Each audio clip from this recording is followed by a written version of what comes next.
نبی علیہ الصلوۃ والسلام سے پہلے اور غالباً عیسیٰ علیہ الصلوۃ والسلام سے بھی پہلے کا یہ واقعہ ہے کہ حضرت عیسیٰ علیہ نبی علیہ السلام پہلے یہ شام کے علاقے کے اندر ایک بادشاہ حکمران تھا جس کو دقیانوس کہتے تھے۔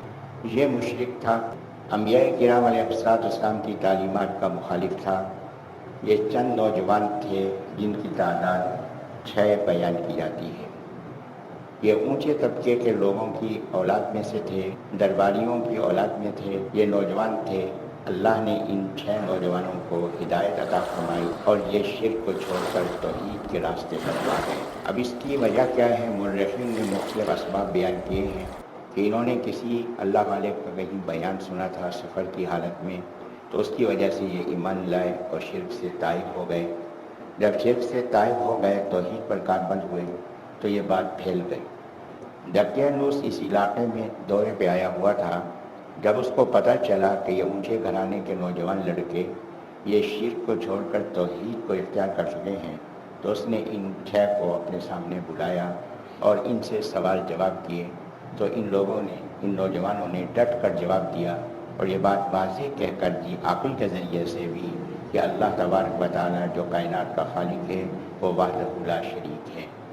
جہاں اللہ تبارک و تعالیٰ نے ان حضرات کی خوبی بیان فرمائی کہ اللہ نے ان کو ربط القلب کی خصوصیت عطا فرمائی تھی۔ ربط القلب کیا ہے؟ فرمایا کہ ہدایت کے 4 درجے ہیں۔ پہلا درجہ ہے انابت، کہ اللہ کی طرف رجوع کرنا، ہدایت کی طلب پیدا کرنا اور ہدایت کی حاصل کرنے کی کوشش کرنا، یہ ہے انابت، یہ پہلا درجہ ہے۔ اس پہلے درجے کے بعد پھر دوسرا درجہ ہے حصول ہدایت، کہ ہدایت حاصل ہو جائے۔ اس کے بعد تیسرا درجہ ہے ہدایت کے حاصل ہو جانے کے بعد استقامت، کہ آدمی ہدایت پر ڈٹ جائے، ترغیب ہو، ترہیب ہو، خوف ہو، لیکن کسی سے متاثر نہ ہو۔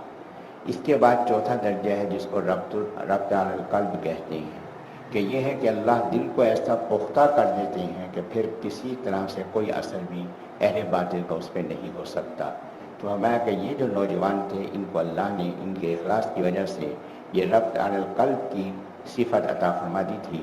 اس وجہ سے کوئی بات ان کو متاثر نہ کر سکی اور یہ بادشاہ سے کھل کر بات کرتے رہے۔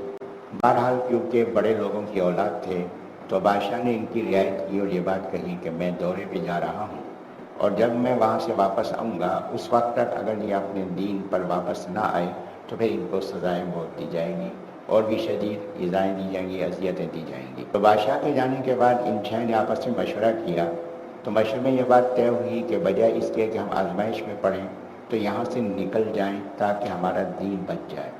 تو یہ 6 کے 6 وہاں سے نکل کھڑے ہوئے۔ جب یہ 6 وہاں سے نکلے تو راستے میں انہوں نے ایک چرواہے کو دیکھا جو اپنی بکریاں چرا رہا تھا۔ ایمان والا بھی ایمان والے اس کو پہچانتا ہے، مانوسیت ہوتی ہے، کافر کو پہچانتا ہے، ہر کام والا اپنے کام والے کو پہچانتا ہے۔ اب دیکھیں کہ یہاں سے ہم نے سفر کیا، کئی جگہ پہ گئے تو دیکھا کہ جو آدمی جس مزاج کا تھا اپنے مزاج کا کوئی نہ کوئی آدمی تلاش کر لیتا ہے۔ اگر کوئی نشے کا عادی ہے تو نشے والی سوسائٹی کو تلاش کر لے گا، اگر کوئی جوئے کا ساتھی ہے تو تاش کھیلنے والوں کو تلاش کر لے گا۔ تو اپنے ہم مزاج کو تلاش کرنا انسان کے لیے آسان ہے تو اس کے لیے راستہ ملتا ہے۔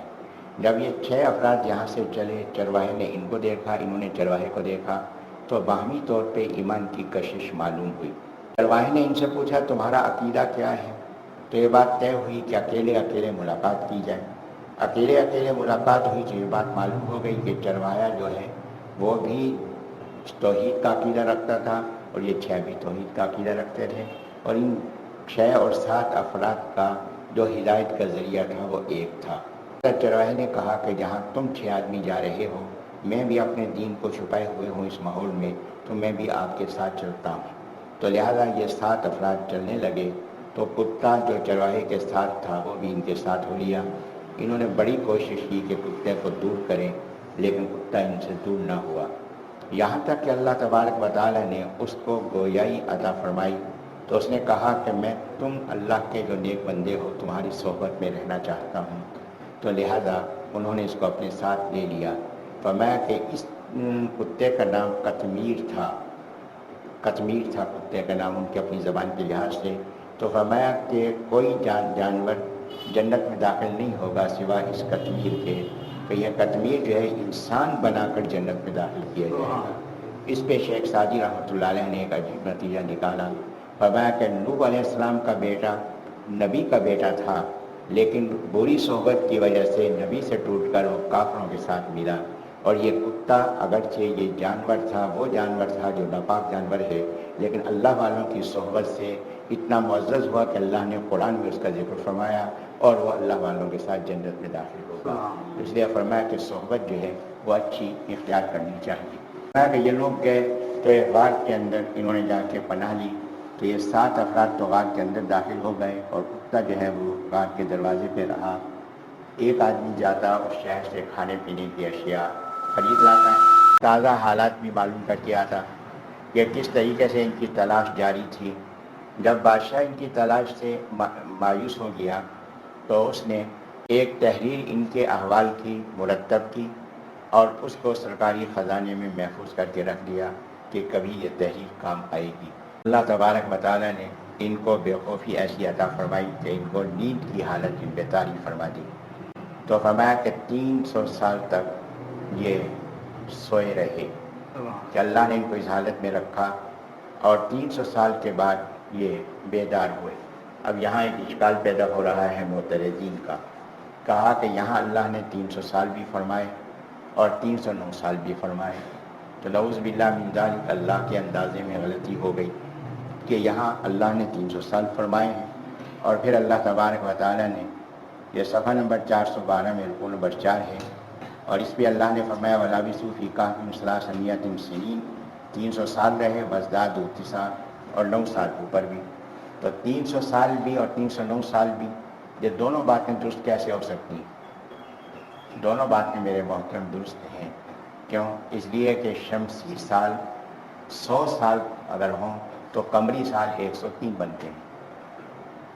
ہر 100 سال پہ، شمسی سال کے 100 سال پہ 3 سال قمری کا اضافہ ہوتا ہے۔ کہ آپ دیکھیں کہ شمسی سال کے کتنے دن ہیں؟ 365 دن ہیں، اور چاند والے سال کے کتنے دن ہوتے ہیں؟ 355 دن ہوتے ہیں۔ تو لہٰذا ہر 3 سال کے بعد فرق پڑتا ہے، اور 100 سال میں 3 سال کا فرق پڑتا ہے۔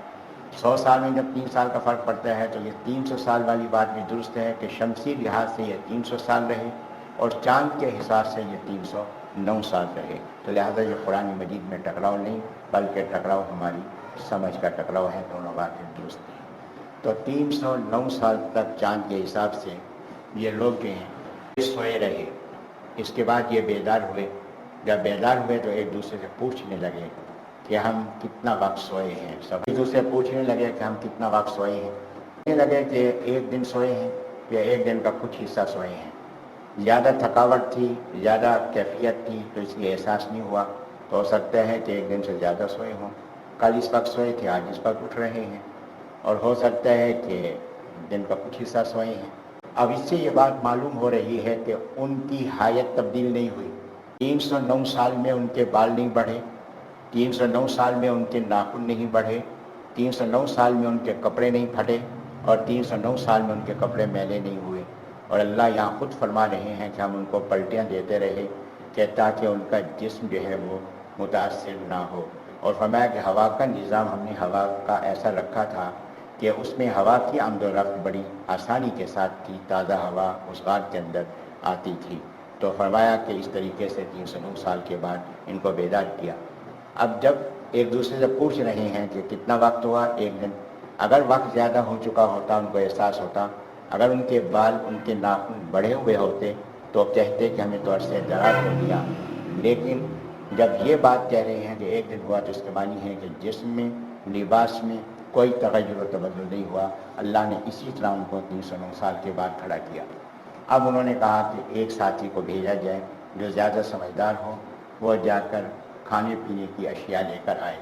لیکن یہاں جو بات قابل غور ہے کہ انہوں نے کہا کہ یہ سکہ لے جاؤ، کھانے پینے کی اشیاء خریدنا، لیکن تسلی کر کے خریدنا کہ رزق حلال ہو، رزق حرام نہ ہو، یعنی بت پرستوں کا ذبیحہ نہ ہو، کہ بت پرستوں کا، مشرکین کا ذبیحہ نہ ہو۔ جو چیز لے کر آنا وہ حلال اور طیب لے کر آنا، اس کو تلاش کر کے آنا۔ لہٰذا وہ یہ سکہ لے کر وہاں پہنچا. یہ بات بھی کہی کہ اپنے آپ کو کہیں ظاہر نہ کرنا، چھپا کر جانا تاکہ یہ راز کھل نہ جائے. اب جس وقت وہ شہر میں داخل ہوا 309 سال میں تو بڑی تبدیلی آ چکی تھی. جب وہ شہر میں داخل ہوا تو دیکھا کہ دکانیں بدلی ہوئی ہیں، نظام بدلا ہوا ہے، کہیں شرک کے آثار نظر نہیں آ رہے. اس اثنا میں حضرت عیسیٰ علیہ السلام تشریف لا چکے تھے اور جو بادشاہ تھا وہ آسمان پر اٹھائے بھی جا چکے تھے، اور جو بادشاہ وقت تھا وہ حضرت عیسیٰ علیہ السلام کا پیروکار تھا، ان کے دین پر چلنے والا تھا، سچا عیسائی تھا، اور اس نے پورے شرک کے نظام کو ختم کر دیا تھا، اور اس پورے علاقے کے اندر توحید ہی توحید نظر آ رہی تھی. یہ جب پہنچا تو ایک تندور پہ گیا اور اس سے روٹیاں لی. جب روٹیاں لی تو اس کو سکہ دیا، اس نے سکہ دیکھا. تو پہلے یہ ہوتا تھا کہ جو سکے پہ بادشاہ وقت کی مہر لگتی تھی اس کی تصویر ہوتی تھی. اب انہوں نے جو سکہ دیکھا تو اس نے کہا کہ یہ سکہ تو ہمارے ہاں نہیں چلتا. اس نے سکہ واپس کیا، اس نے دوسرا سکہ دیا، دوسرا سکہ بھی ویسا، اس نے تیسرا دیا تو ویسا. اس نے ساتھ والے کو بلایا، لوگ جمع ہو گئے، سب نے دیکھا. انہوں نے کہا کہ معلوم ہوتا ہے کہ اسے کوئی خزانہ جو ہے وہ ملا ہے اور یہ اس کو استعمال کر رہا ہے. بات پھیل گئی اور پھیلنے کے بعد بادشاہ تک پہنچی تو بادشاہ کے حضور کو پیش ہوا. جب بادشاہ نے سوالات کیے تو اس نے بتلایا کہ ہم ایسے نوجوان تھے اور بادشاہ تو آپ نہیں تھے، کوئی اور تھا، اور اس کے دور کے اندر اس طریقے سے ہم اپنی جان بچا کر غار کی طرف نکل گئے تھے اور وہاں آرام کر رہے تھے. بادشاہ اس وقت ایک عجیب پریشانی کے اندر مبتلا تھا کہ لوگ تو عیسائیت پر قائم تھے، لیکن بعض لوگوں نے ایک شوشہ چھوڑ رکھا تھا کہ جو آخرت کا نظام ہے وہ دوبارہ کھڑا ہونا یہ ممکن نہیں. تو اس کی وجہ سے لوگوں کے اذہان فلسفے سے متاثر ہو رہے تھے کہ دوبارہ کھڑا ہونا ممکن نہیں. اور بادشاہ اللہ سے گرا کے دعا کر رہا تھا کہ اے اللہ کہ میں جبر کروں، زبردستی کروں تو زبردستی میں عقیدے نہیں بنتے. اے اللہ کوئی ایسا کام ظاہر فرما دے کہ جس سے ان لوگوں کو یقین آ جائے کہ اللہ دوبارہ کھڑا کرنے پر قادر ہے. اب یہ واقعہ جب سامنے آیا تو بادشاہ اس سے خوش ہوا، لہذا اس نے شاہی خزانے سے تحریر منگوائی. تو اس تحریر کو دیکھا اور اس کے مطابق ان کی حالات پوچھے تو اب حالات میں اور تحریر میں مطابقت تھی. تو اس نے کہا کہ آپ کس غار میں ہیں، میں بھی اس غار کی طرف چلنا چاہتا ہوں. تو وہ بادشاہ کو لے کر ساتھ چلا، بادشاہ اپنے لشکر کے ساتھ اس کے ساتھ چلا. جب غار کے قریب پہنچے تو ہنگامہ ہوا تو اندر والے پریشان ہو گئے. تو اس نے کہا کہ آپ ایسا کریں کہ مجھے پہلے اندر جانے دیں اور میں جا کے ان سے بات چیت کر لوں، ان کو آگاہ کر دوں، پھر آپ اطمینان سے اندر تشریف لائیں. تو لہذا اس نے جا کے اپنے ساتھیوں کو بتایا. بادشاہ خواص کے ساتھ اندر داخل ہوا اور اس نے ان سے دعا کرائی. دعا کرانے کے بعد لوگوں نے اپنی آنکھوں سے دیکھا اور ان کی موجودگی ہی میں اللہ تبارک و تعالیٰ نے ان کو موت سے ہمکنار کر دیا اور ان کی وفات ہو گئی. تو بادشاہ نے ان کے اجسام کو سونے کے تابوتوں میں محفوظ کیا اور وہاں ان کی تدفین کی. رات خواب دیکھا کہ انہوں نے کہا کہ ہم انسان ہیں، مٹی سے بنے ہیں اور مٹی میں رہنے کے لیے ہیں، تو یہ جو آپ نے تکلف کیا ہے اس کو ختم کر دیں. تو صبح بادشاہ نے دوبارہ ان کو سونے کے تابوتوں سے نکال کر ان کی تدفین کی.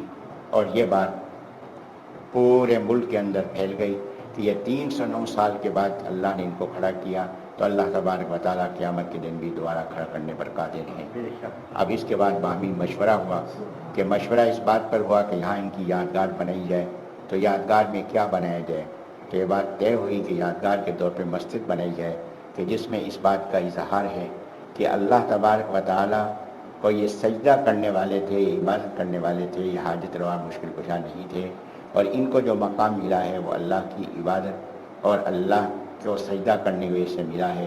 لہذا اگر تم بھی مقام حاصل کرنا چاہتے ہو تو انہی کی طرح سے اللہ کی عبادت کرنے والے بن جاؤ. السلام علیکم ورحمۃ اللہ وبرکاتہ. سامعین کرام، کیا آپ ایمان کی حقیقت جاننا اور حاصل کرنا چاہتے ہیں؟ کیا آپ یہ چاہتے ہیں کہ عبادات، معاملات اور معاشرت سے متعلق ضروری مسائل اور طریقہ سیکھنا؟ کیا آپ خاندانی نظام میں اعتدال اور اپنے گھرانے میں مثالی دینداری لانا چاہتے ہیں؟ کیا آپ دور حاضر کے ظاہر اور پوشیدہ فتنوں کی حقیقت جان کر ان سے بچنا چاہتے ہیں؟ کیا آپ چاہتے ہیں کہ ایک مخلص مبلغ دین اور مجاہد اسلام کے حلقہ درس میں شامل ہو جائیں؟ تو آئیے اور سنیے پروفیسر خواجہ ابوالکلام صدیقی صاحب کے دروس قرآن مجید جو آپ کو اس چینل پر دستیاب ہیں. پروفیسر صاحب ایک ایسی شخصیت ہیں جو کسی تعارف کے محتاج نہیں. آپ گورنمنٹ کالج ملتان میں ایسوسیٹ پروفیسر رہے ہیں، لاکھوں چاہنے والوں کی دل کی دھڑکن ہیں، آپ علم، تقویٰ، فصاحت و بلاغت میں بے مثال ہیں۔ میری آپ سے سب سے گزارش ہے کہ روزانہ پروفیسر صاحب کے درس قرآن مجید کو سننے کا اہتمام اس چینل پر کریں اور ایسے تمام فتنہ پرور لوگوں کی بات سننے سے اپنے آپ کو بچائیں جو ڈاکٹر اور انجینئر کے ٹائٹل کے ساتھ سوشل میڈیا پر لوگوں کو بہکا رہے ہیں اور ایمان اور اسلام کے دشمن ہیں۔ دعا ہے کہ اللہ رب العزت اس پرفتن دور میں ہمارے ایمان اور اعمال کی حفاظت فرمائے، اہل اللہ اور اہل حق سے جڑے رہنے کی توفیق عطا فرمائے، آمین یا رب العالمین۔